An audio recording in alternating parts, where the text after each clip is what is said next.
कितने प्रकार के पाप हैं और कौन सा पाप करके व्यक्ति किस नरक में जाता है और उस नरक में उसे कैसा दंड दिया जाता है, सुखदेव गोस्वामी भली भांति रूप से महाराज परीक्षित को सुना रहे हैं। और वही कथा आज फतिया में बैठकर हम लोग सुन रहे हैं। गत सत्र तक अनेक नरकों का वर्णन हुआ। आइए नेक्स्ट नरक आपके लिए तैयार है, मतलब जाने के लिए नहीं, सुन, आप तो वैकुंठ ही जाने वाले, सुनने के लिए तैयार हैं। लेकिन ऐसा सुखदेव जी मानो कहते हैं कि अब जो नरक अब जिस नरक का वर्णन होने जा रहा है, यहां डिवोटी की संख्या ज्यादा है। इस नरक में ज्यादातर डिवोटी जाते हैं।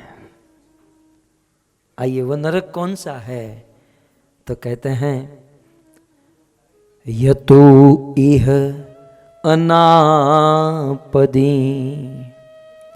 निज वेद पथाद पगत।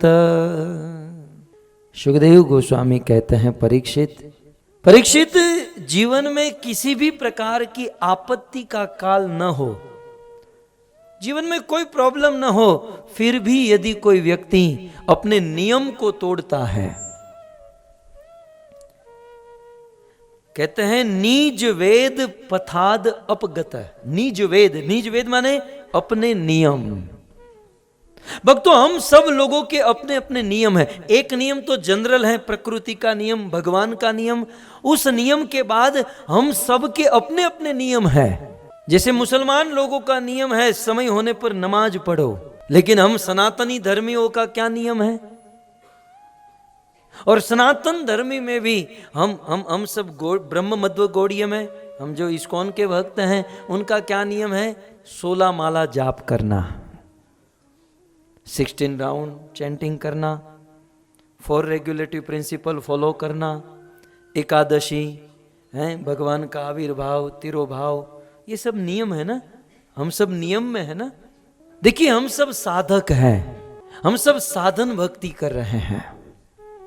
और साधन भक्ति विधि विधान के अनुसार होती है, जिसे विधि भक्ति भी कहते हैं।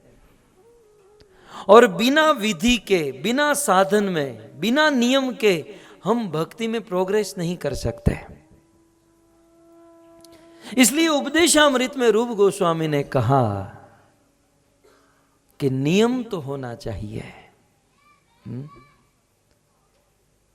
बिना नियम के हम प्रोग्रेस नहीं कर सकते। नियम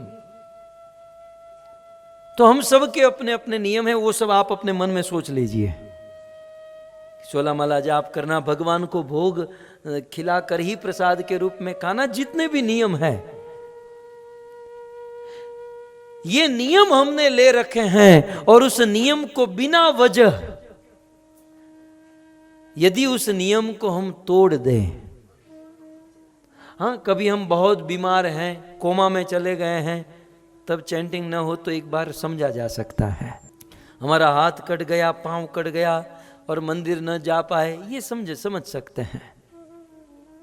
लेकिन थोड़ी सी सर्दी हो गई और हम कहें कि आज मंगला आरती नहीं कर सकते, थोड़ा सा उंगली में लग गया और हम कहें कि आज 16 माला नहीं हो पाएगी। सुखदेव गोस्वामी कहते हैं ऐसी छोटी छोटी बातों का बहाना बनाकर जो अपने नियम को तोड़ता है परीक्षित, मरने के बाद वो नरक में जाता है। जो नियम लिए हैं उस नियम पर अड़ग रहना चाहिए।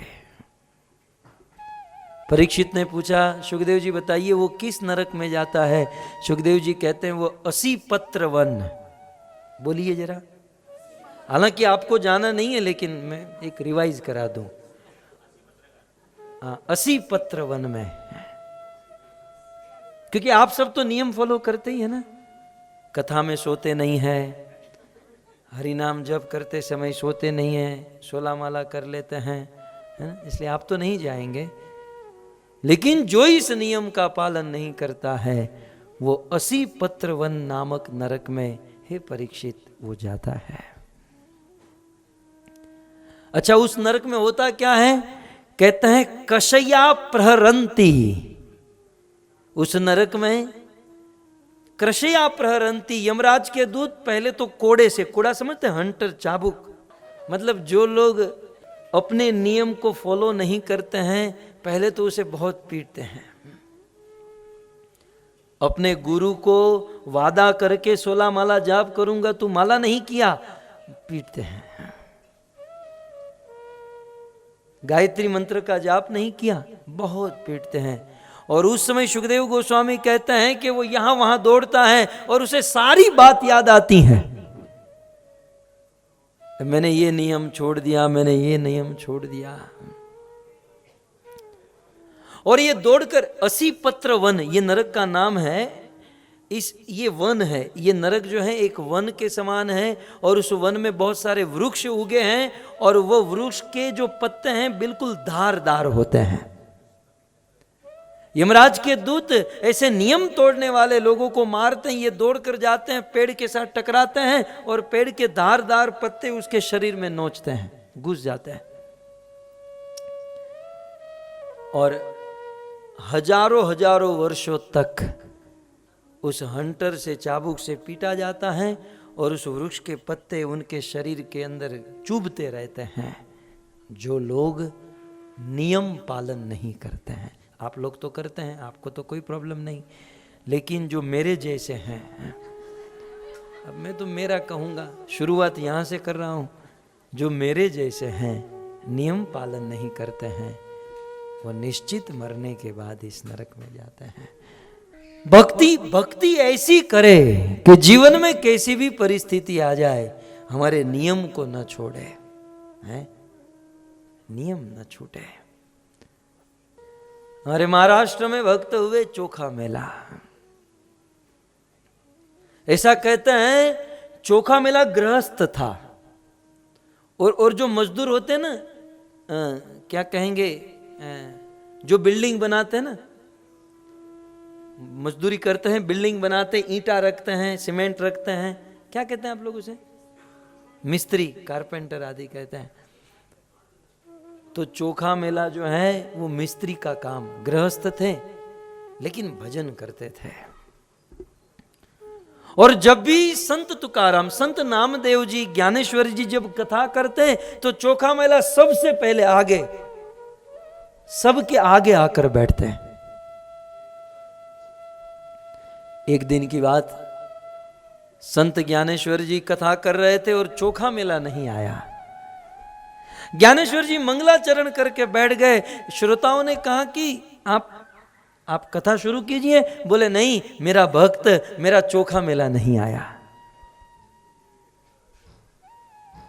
जाओ जाओ, कोई चोखा मेला को लेकर आओ। 2-5 लोग गए, कहा महाराज अब वो नहीं आएगा। क्या हुआ? बोले जिस बिल्डिंग में वो काम कर रहा था वो बिल्डिंग गिर गई और उस बिल्डिंग के मलबे के नीचे दबकर मर गया। सत्य बात थी है। वो 3 मंजिला की बिल्डिंग गिरी और बिल्डिंग के नीचे, उस मलबे के नीचे दबकर आपका चोखा मेला मर गया। महाराज उस चोखा मेले को भूल जाओ और आप कथा शुरू करो। समझ रहे ना? संत ज्ञानेश्वर ने कहा, कॉन्फिडेंस होता है ना संतों को। संत ज्ञानेश्वर ने कहा कि मेरा चोखा मेला मरा नहीं है, जाओ उसे तुम लेकर आओ। उन आदमियों ने कहा कि आपका चोखा मेला दबकर मर गया और उसके साथ अनेकों लोग मजदूर काम कर रहे थे, हम उसे कैसे ढूंढेंगे? उसका शरीर तो बिल्डिंग के नीचे दबकर उसको तो बिल्कुल चूरा बन गया, हम उसको कैसे खोजेंगे? हमें कैसे पता चलेगा? तब संत ज्ञानेश्वर ने कहा कि और कुछ नहीं करना है, उस मलबे के नीचे दबे हुए जो देह है उसके पास अपना कान लेकर जाओ, जिसकी हड्डी से हरिनाम निकलता होगा, समझ लेना ये चोखा मेला है। ये होते थे संत, अपना प्राण त्याग देते थे, लेकिन हड्डी से भी महामंत्र बन नहीं होता था, अपना नियम नहीं छूटता था।